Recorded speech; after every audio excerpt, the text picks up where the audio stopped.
Hello students, स्वागत है आपका हमारे यूट्यूब चैनल स्टडी शाला पर। आज हम क्लास 7th में मैथ में बात करेंगे फ्रैक्शन की। फ्रैक्शन क्या होता है, कितने प्रकार के होते हैं, उनके टाइप्स और उनकी डिफिनेशंस देखेंगे। ठीक है, तो आइए हम स्टार्ट करते हैं। हमारा आज का टॉपिक है फ्रैक्शन। तो सबसे पहले आप फ्रैक्शन की डिफिनेशन देख लीजिए। फ्रैक्शन क्या है? Fraction is a number representing portion और ए पार्ट ऑफ होल। मतलब फ्रैक्शन जो है वो एक नंबर है जो रिप्रेजेंट करता है उसके सभी पार्ट्स को। मतलब एक नंबर जैसे आपने 5 ले लिया या 6 ले लिया, तो इसके सभी पार्ट्स को, मतलब इसका अपर पार्ट क्या है, इसका लोअर पार्ट क्या है। अपर पार्ट को आप क्या कहते हैं? न्यूमरेटर। लोअर पार्ट को क्या कहते हैं? डिनोमिनेटर्स। ठीक है, मतलब फ्रैक्शन लिख दिया जाए तो आप ये कह सकते हैं कि इसमें किसका मल्टीप्लाई हुआ है या इसमें किसका डिवाइड हुआ है।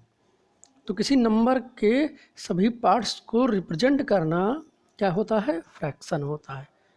तो डिफिनेशन क्या बताएंगे आप? What is fraction?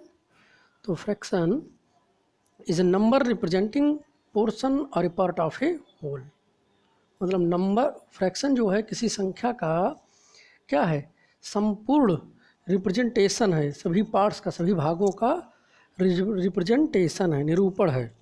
ठीक है, चलिए अब इसके 3 पार्ट होते हैं मेन: प्रॉपर, इम्प्रॉपर और मिक्स। ठीक है, प्रॉपर, इम्प्रॉपर और मिक्स होता है, इसके 3 यही पार्ट होते हैं। तो हम सबसे पहले देखते हैं प्रॉपर फ्रैक्शन। ठीक है, if numerator less than the denominator are called proper fraction. देखिए क्या कहा गया है? इफ़ न्यूमरेटर मतलब यदि, न्यूमरेटर मतलब क्या होता है? अंश। लेस देन कम हो, द डिनोमिनेटर किससे? हर से। अंश मतलब जो ऊपर लिखा होता है, जैसे लिख दिया गया 2/5, 2/5, तो ये है आपका न्यूमरेटर और ये क्या है? डिनोमिनेटर। तो क्या कहा गया है? If numerator less than the denominator, मतलब यदि न्यूमरेटर अंश कम है डिनोमिनेटर से, हर से, आर कॉल्ड कहा जाता है प्रॉपर फ्रैक्शन।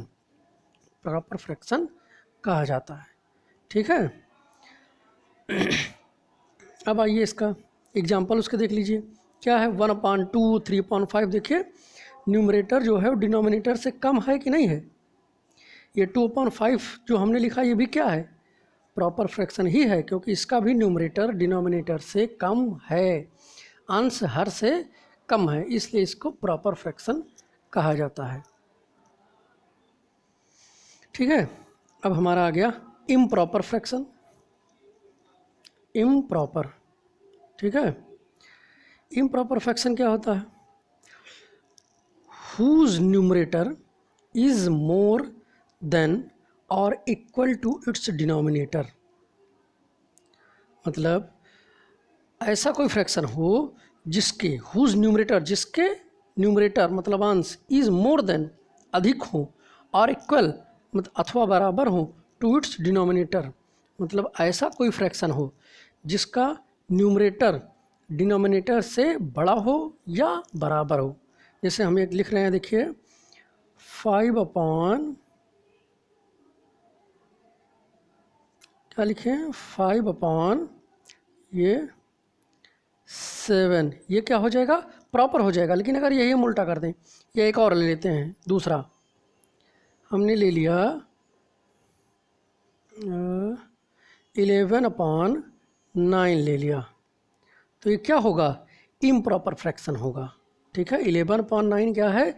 इम्प्रॉपर फ्रैक्शन, क्योंकि इसका न्यूमरेटर देखिए और डिनोमिनेटर देखिए, तो न्यूमरेटर क्या है? बड़ा है ना डिनोमिनेटर से, तो इसे क्या कहा जाएगा?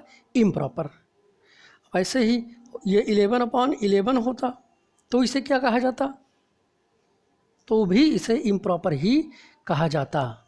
ठीक है, क्योंकि डिफिनेशन देखिए क्या है? डिफिनेशन क्या है कि whose numerator is more than और इक्वल, मतलब या तो अधिक, जिसका अंश हर से अधिक हो या बराबर हो, उसे इम्प्रॉपर फ्रैक्शन कहा जाता है। एग्जाम्पल देख लीजिए, 15/7, 63/22। ठीक है, तो ये हो गया आपका इम्प्रॉपर। अब ये देखिए इम्प्रॉपर फ्रैक्शन ही मिक्स फ्रैक्शन का सिंपलेस्ट फॉर्म है, मतलब सरल रूप। जब उसको चेंज किया जाता है तो यही इम्प्रॉपर फ्रैक्शन ही आपको मिलेगा मिक्स फ्रैक्शन से। आइए हम अब मिक्स देख लेते हैं, तभी क्लियर हो जाएगा। मिक्स फ्रैक्शन, मिक्स फ्रैक्शन आपका क्या है? A number which can be expressed as the sum of natural number and proper fraction। मतलब एक number which can be expressed, जो दिखाया जा सकता हो, as the sum of natural number, मतलब कि प्राकृतिक संख्याओं के और प्रॉपर फ्रैक्शन के योग से जो प्रदर्शित किया जा सकता है उसे क्या कहते हैं? मिक्स्ड फ्रैक्शन कहते हैं। जैसे हम ऊपर लिख रहे हैं, देखिए लिखा हमने 3 सही 5/7। तो क्या है ये 3 सही 5? देखिए 3 क्या है आपका? नेचुरल नंबर है, और 5/7 क्या है? देखिए प्रॉपर फ्रैक्शन है कि नहीं है ना? ये है। अब इसको देखिए अलग से फिर से और थोड़ा दिखा देते हैं। 3 सही 7/5 है, तो इसको हम देखिए डिफिनेशन यही कहा गया है। तो ये क्या है? मिक्स फ्रैक्शन है। A number which can be expressed as the sum of natural, 3 क्या हो गया? नेचुरल हो गया, एंड प्रॉपर 7/5 क्या हो गया? ये इम्प्रॉपर हो गया। ठीक है, तो ये गलत है। 3 राइट 7/5 जो है, 3 सही 7/5 जो है, ये क्या है? टोटली रॉन्ग है। क्यों रॉन्ग है? क्योंकि कहा गया है कि नेचुरल नंबर और प्रॉपर फ्रैक्शन का योग होना चाहिए, जबकि 7/5 तुम्हारा क्या है? इम्प्रॉपर है ना, तो ये क्या हो जाएगा? कैंसिल। अब इसका सही सही देखिए क्या होता है। 3 सही 5/7, ये हो गया आपका मिक्स फ्रैक्शन। तभी जो हमने लिखा था 7/5 वाला वो क्या था? गलत था, टोटल गलत। 3 सही 5/7, 3 इसमें क्या है? नेचुरल नंबर है, और 5/7 क्या है? क्या है? प्रॉपर फ्रैक्शन है, क्योंकि इसका न्यूमरेटर डिनोमिनेटर से छोटा है। ठीक है, अब देखिए डिफिनेशन कंप्लीट हो गई। ये मिक्स फ्रैक्शन है, इसको ज़रूरत पड़ने पर हम कैसे लिख सकते हैं ये भी यहीं जान लीजिए।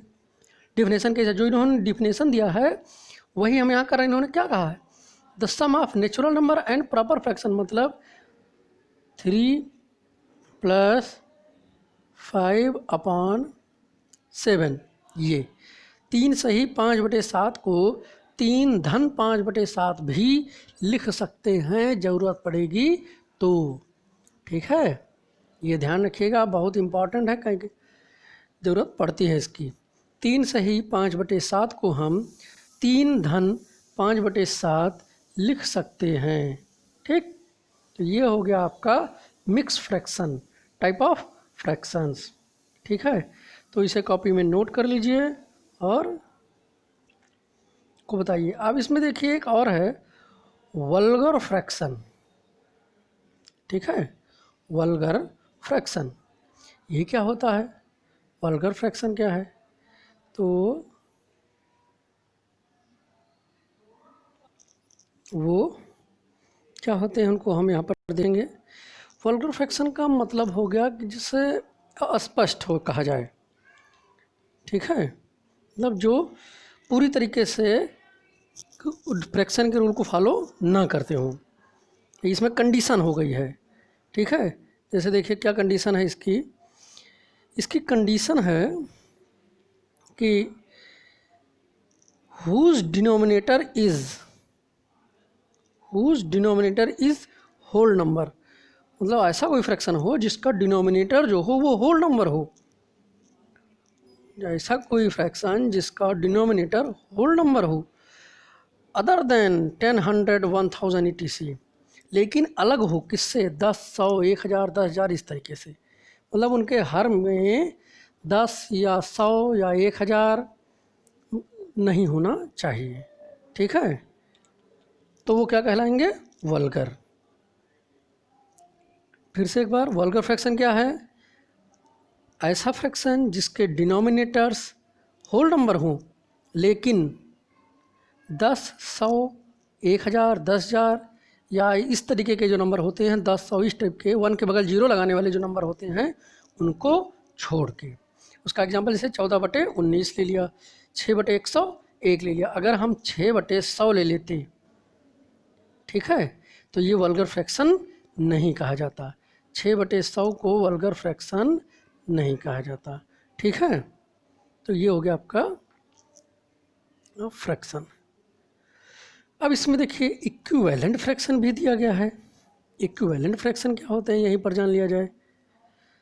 तो इक्विवेलेंट फ्रैक्शन जो होता है वो हमारा सेम फ्रैक्शन होता है, बस जैसे 2-3 फ्रैक्शन लिखे गए तो सेम टू सेम भी होते हैं, लेकिन कभी कभी इनको दिखाई नहीं पड़ते, हम जान नहीं पाते कि दोनों एक ही चीज़ें लिखी हैं, तो उन्हीं को इक्विवेलेंट कहा जाता है। जैसे देखिए क्या कहा गया, fraction which have the same value, मतलब ऐसा फ्रैक्शन जिसकी वैल्यू क्या हो, सेम हो, जिनको सरल किया जाए तो वो क्या हो जाए, सेम टू सेम एक ही चीज़ मिल जाए। जैसे देखिए 4/14 है, 2/7 है, 3/21 है, ये तीनों ही बराबर हैं, ठीक है। इनको इक्विवेलेंट फ्रैक्शन कहा जाता है।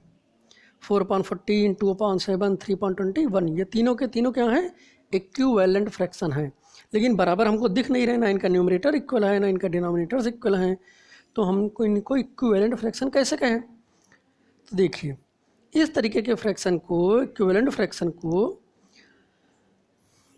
क्या किया जाता है, मूल फ्रैक्शन से, मतलब जो एकदम मूल होता है, जहाँ पर क्या होता है, अंश और हर का कोई कॉमन वो डिवाइडर नहीं होता, डिवाइडर नहीं होता, मतलब जिसके अंश और हर को भाग करने वाला कोई भी नंबर कॉमन नहीं होता।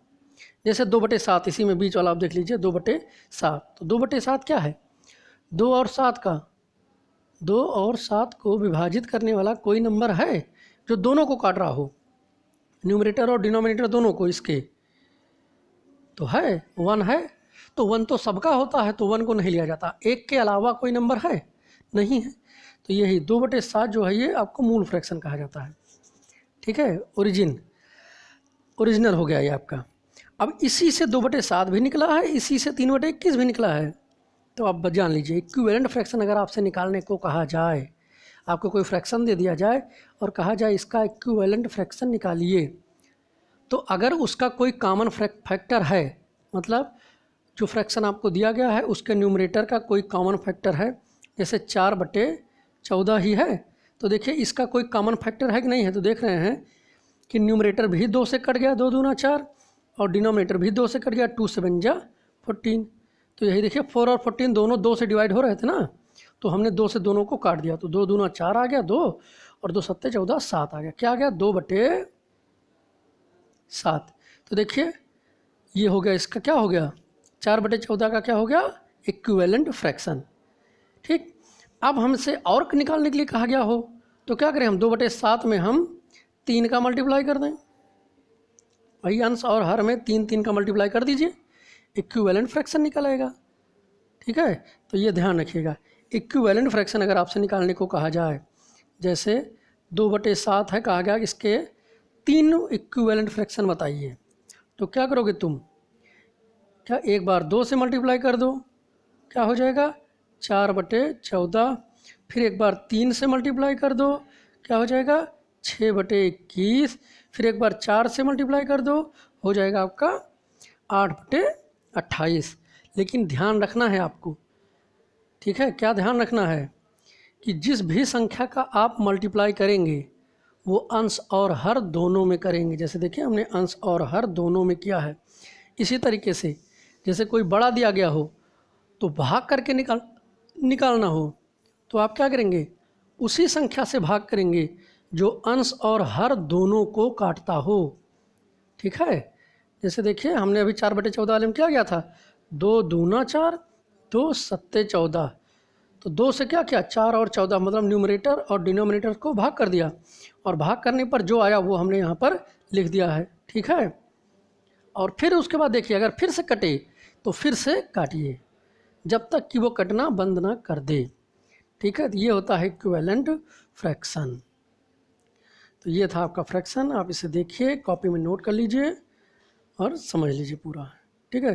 Thank you class. अगली क्लास में हम आपको मल्टीप्लिकेशन ऑफ फ्रैक्शंस पढ़ाएंगे। चलिए, थैंक यू क्लास।